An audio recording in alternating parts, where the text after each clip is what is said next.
Welcome, everybody, to the Seasons Leadership Podcast, where we are committed to leaders everywhere at all levels who want to make progress on their leadership journey. We will bring you actionable advice to improve your leadership and life today. Thank you for joining us. At Seasons Leadership, we share a vision to make excellent leadership the worldwide standard. Learn more at seasonsleadership.com. Hello, everybody, and welcome to the Seasons Leadership Podcast. Today, you have myself here, Debbie Collard, as your host. My co-host, my normal co-host, Susan Ireland, couldn't join us today. And so you're just going to get me and our very special guest, Barb Wilson. Barb, welcome. Thank you. Good to be here. It's good to have you here. So we're going to kick this off today by having Barb, you tell us a little bit about yourself, whatever you want our listeners to know about who you are and what you do. Well, thank you for that question, Debbie. And I guess just starting, I just want to say who I am. I'm, the proud mother of an 8-year-old daughter, but also I am the oldest of 3 siblings of a mom and dad who had the hindsight to make sure that as a leader, that a lot of my upbringing was the foundation of my values that I have as a leader. So one of the things that's very important to me is treating people respectfully, making sure that I think about inclusion and just sharing and listening and talking with people. I think those values that I grew up with, those core values have carried me through my career. And my career is going on close to 30 years now, and it's been a blending of for-profit organizations as well as nonprofit. And I will say that for the for-profit experience, working for a major aerospace company was one of the best opportunities I've had. But in my second career now, working for Girl Scouts in a nonprofit area, it gives me a chance to give back. And that's one of the things as part of my upbringing that was very important for me, is to make sure that whatever you do, at whatever level that you're in your career, that you give back. So as far as my background and experience, obviously I had a very successful career, 9 to 5, but I had a very successful, I'll say, career in nonprofits and giving back over the years, whether it was for the St. Louis Zoo that's here in St. Louis or some of our local tech colleges. I also was on the Urban Sprouts Child Development Center, which was one that was near and dear to me, because I think all the things that I've done over the course of my career have always had some key component of our youth, because I think our youth are important in terms of the shaping and the grooming. So if you look at my resume and my bio, you'll always see something that ties back to the community. So that's a little bit about me professionally and a little bit personally as we start our conversation. Okay, great. And I see that lovely Girl Scout pin on your lapel there. Tell us a little bit about what you're currently doing. Well, currently I am the Chief Financial Administrator Officer at Girl Scouts of Eastern Missouri. And for me, as this is my second career, it was almost like coming home. I am a former Girl Scout. I'm a Girl Scout alum. My daughter is a Girl Scout, so it's very exciting for me to be able to see my daughter grow up in the Girl Scout as part of seeing things that I saw many years ago. It's instilling in these young women, young girls that would become women, those things that we want them to be: women of courage and character and confidence. So currently right now I manage, I want to say, annual budget of about $14 or $15 million. I've got a team that encompasses the accounting and finance, but also I have responsibility for our gift shop. So that's hence you see the lovely pin that I have out of the gift shop. But I also have responsibility for the facilities and risk management, as well as also making sure that the internal staff, as part of the business services, get taken care of. So lots of things to do at Girl Scouts. Every day is an adventure, but I'm having fun. Oh, that's amazing. That's good. It sounds like from the brief history that you gave us that you've been in leadership roles from a very young age. Yes, I have. And that's one of the things that, when I was growing up, I had the opportunity while I was in high school to go to a program that was at McDonnell Douglas called Developing Engineering Students. And I think that was my first brush at just really understanding leadership at a very young age. And then obviously, you know, as you matriculate through high school and then college, I did internships. But, you know, I don't think I ever really thought about leadership in the way that it's evolved for me. But again, I have purposefully made sure that, you know, no matter how much I've progressed through, whether it was, you know, the corporate, you know, structure or either any of the nonprofits that I've dealt with, is just, you know, from a leadership standpoint, just being the person that, you know, steps in and just does what needs to get done and help people. Absolutely. And it seems like you mentioned earlier your values, and your parents helped instill this set of values in you from a young age, you and your siblings. And we at Seasons Leadership, as you know, we believe very strongly in values-based leadership. And could you give me an example of when your values came in? I know there's many, but give me one example of when your values came into play for you as a leader. Well, I think my values, when I think about the things that drive me, and one of the things I always talk about with my team is that, you know, it's God first, then family, then career. So for me, those values, you know, when I think about, you know, just around family, for instance, you know, one of my core values, I had to learn how to say no. You know, sometimes it's very hard to say no when you're in conflict with having to have to do something that's personal, but then it's something work related. So I just, you know, that core value for me, I won't sacrifice not being there for my family. And I sometimes have to give people a hard no. Yeah, that is actually a skill that many of the leaders that we do coaching with struggle with, on being able to say no.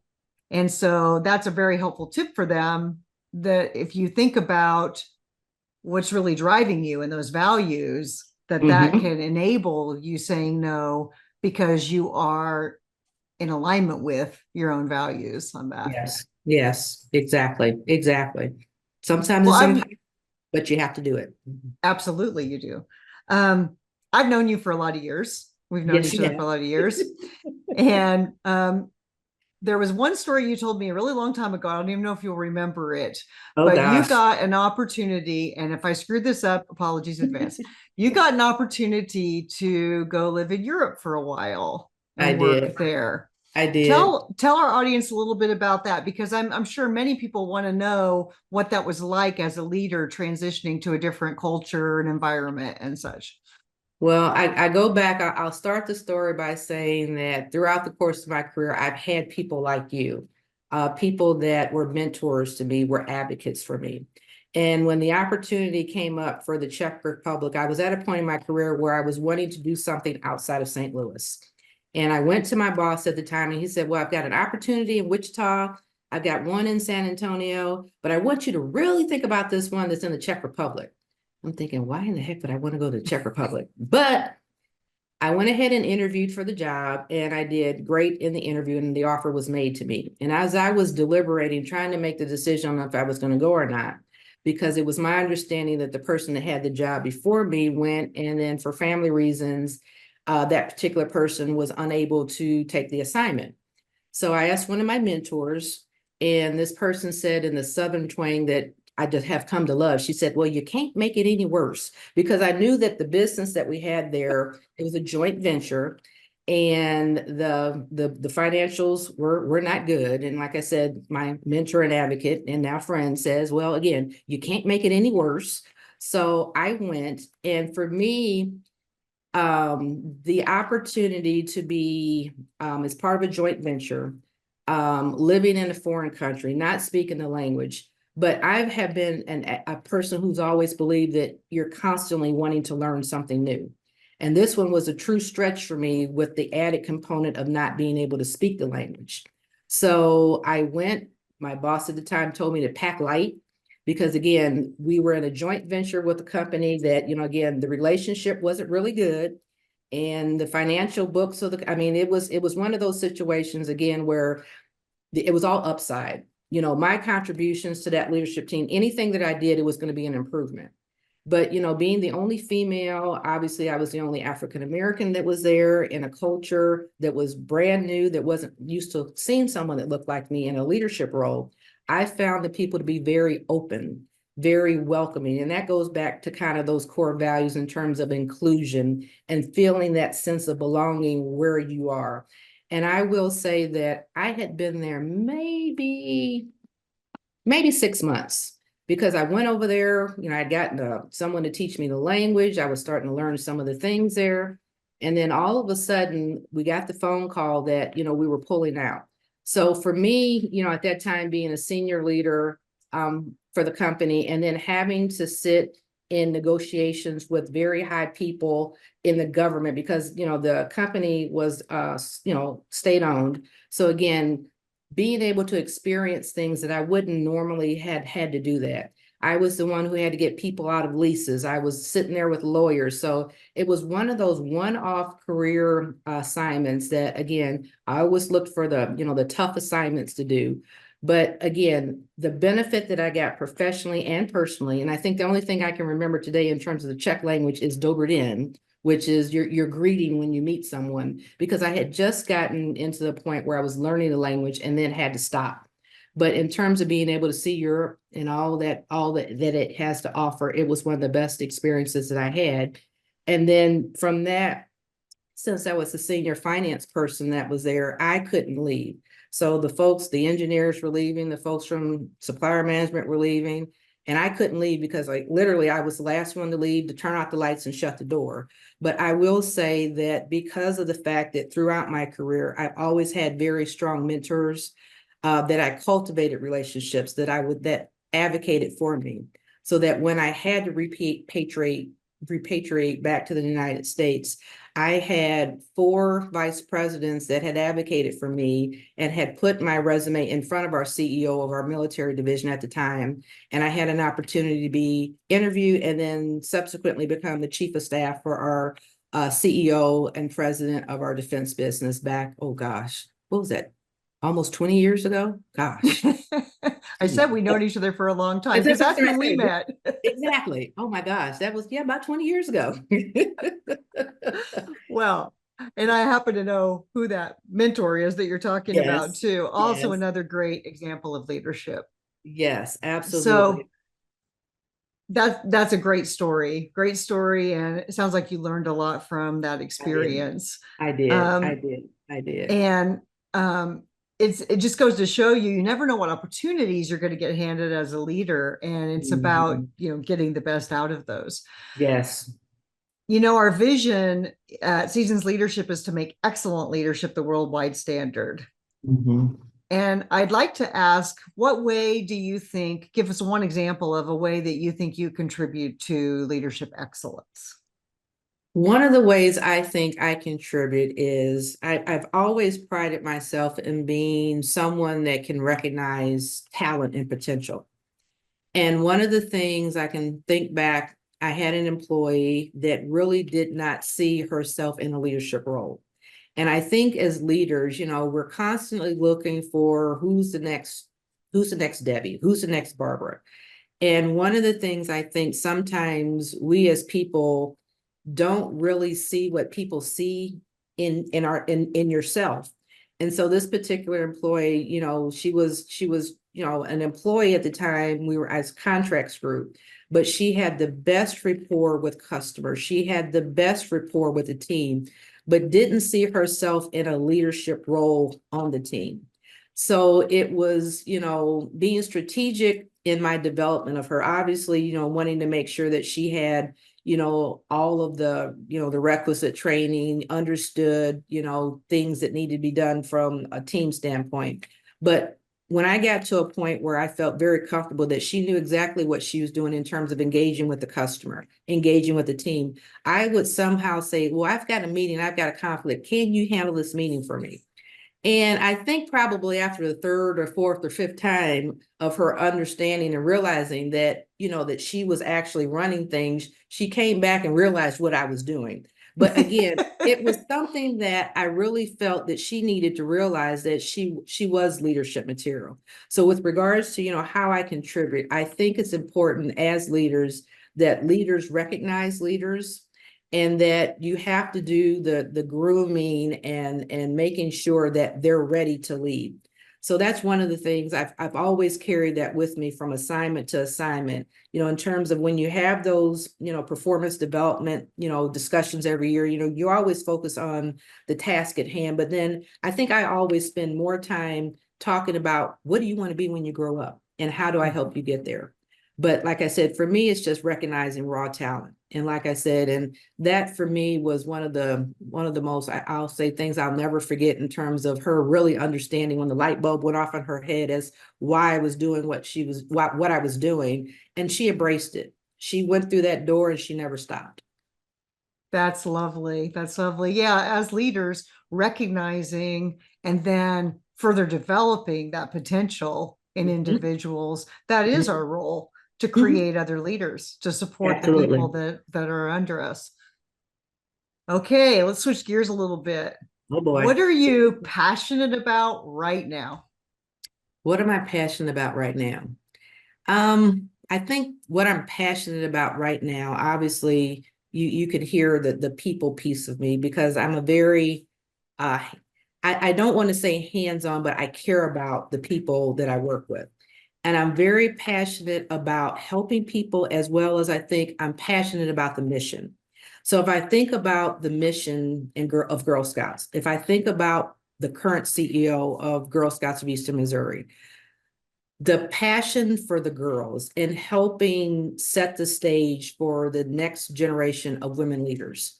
So I'm very passionate about, from a CFO or Chief Financial Administrative Officer standpoint, and making sure that from a funding standpoint, just from a compliance standpoint, that everything is done right, it's meticulous, that enables the programming so that we can grow and develop these girls. So right now, currently, I guess my passion is all about the girls.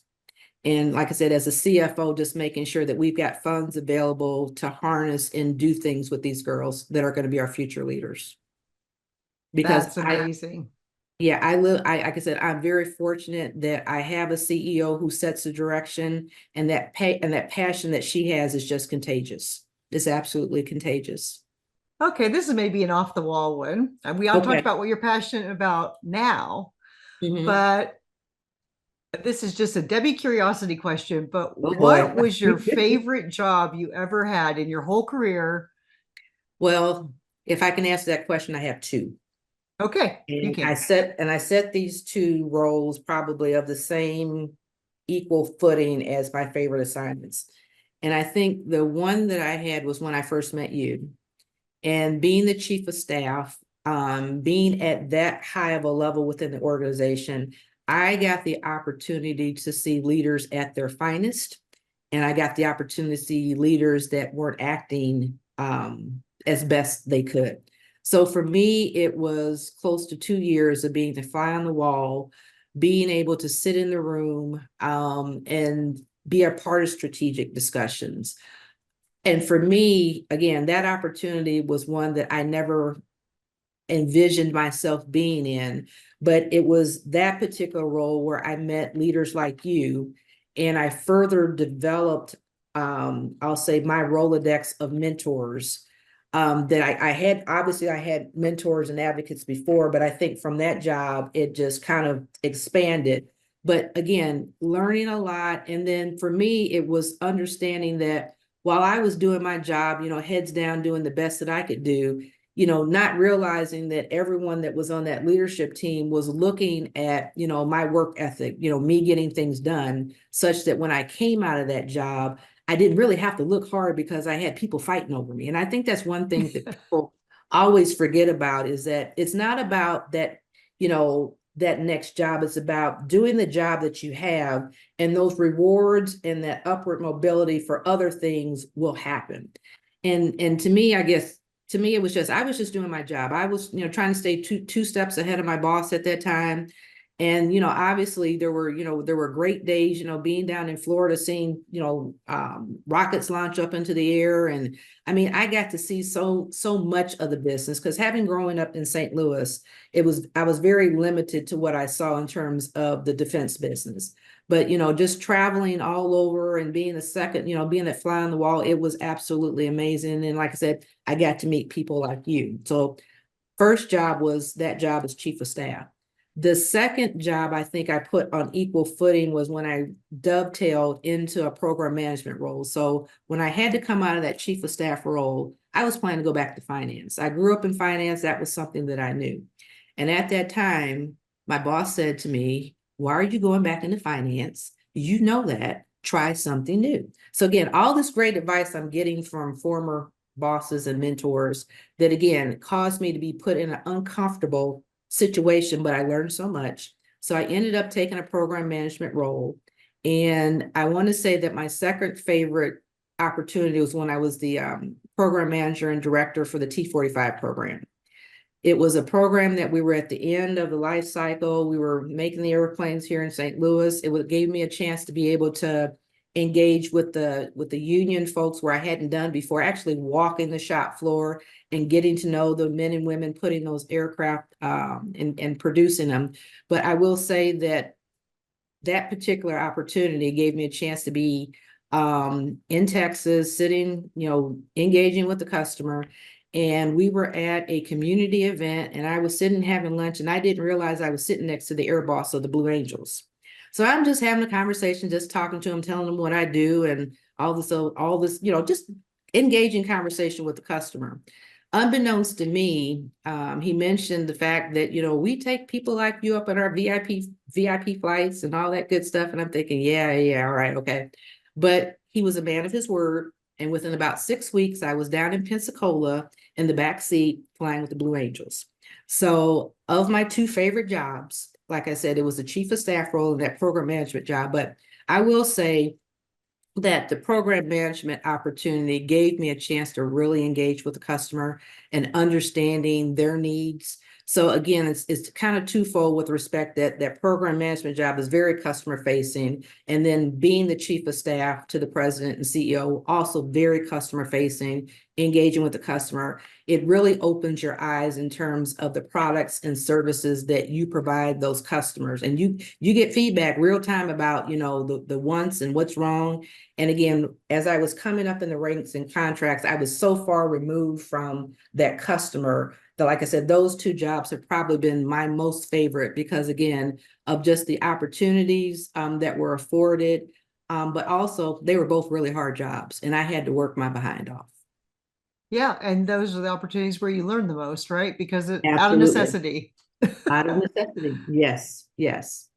How cool is that you got to fly with the Blue Angels? Yes, and it's on videotape that it gets reviewed at every family event, but I did not pass out and I did not puke. And it was about Well, there you go. That's success then. I think I might have done both. But they're amazing. It's they have a special on television right now that recently came out. If you want to check that out, then you can go, oh, yeah, I did that. I did that. I was there. Yeah, oh my gosh. With that because they had already given me my briefing before I got in the plane in terms of how we were going to take off, and I'm thinking, yeah, we're just going to go like this, and then I hear all the squawking once we start taking off, and I didn't know that he had radioed up to the tower that he was going to do a Viking takeoff, so we went like this and then went straight up and my head hit back.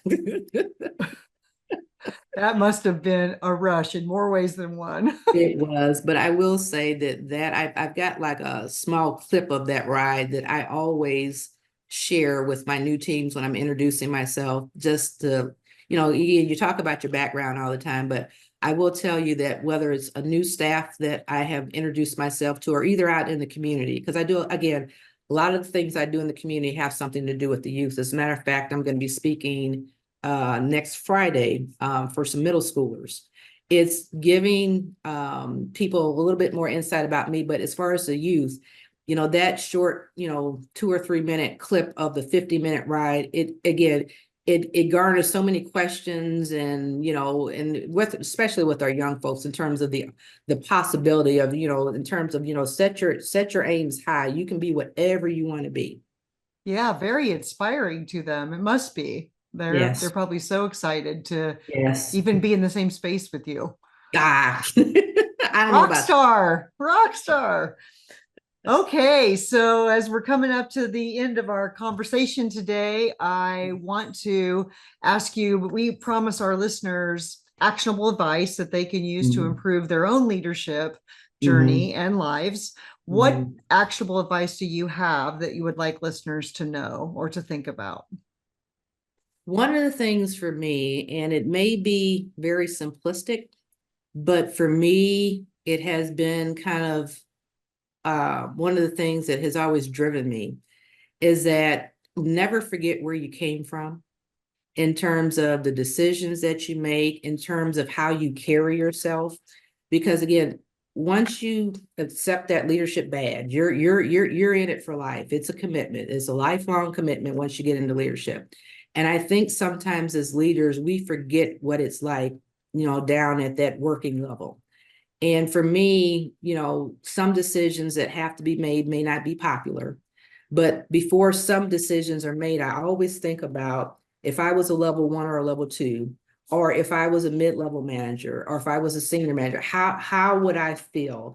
And I think that's one thing in terms of, actionable things to take away with, thinking about where you came from. And the other thing I think that's important to remember is that, is transparency. And being as transparent as you can within limitations with your staff. Because I will say that where I am at Girl Scouts, new role for me, but again, a team that has been very appreciative of me coming in and just being myself and being transparent, because the leadership that was there before, it was a different leadership style. So again, I always say that, my leadership style is different than the folks that were there before. And I know that, again, the team has been very receptive and appreciative to me being just me. So tips and tricks, never forget where you came from, and just being open and honest and transparent as you can. Lovely. Those are very actionable pieces of advice, and we really appreciate it. Well, any last thoughts that you'd like our listeners to hear before we close today? No, I just want to say, Debbie, I thank you and Susan for the invitation, and I appreciate your patience with me getting this new role at Girl Scouts in terms of scheduling. But again, it's always a pleasure talking with you, and I always learn so much speaking with you. And like I said, we've dated our relationship. I guess it has been 20 years I've known you. We must have met in the crib. Yes, exactly. Okay, well, thank you so much, Barbara Wilson, for being our special guest today on the Seasons Leadership Podcast.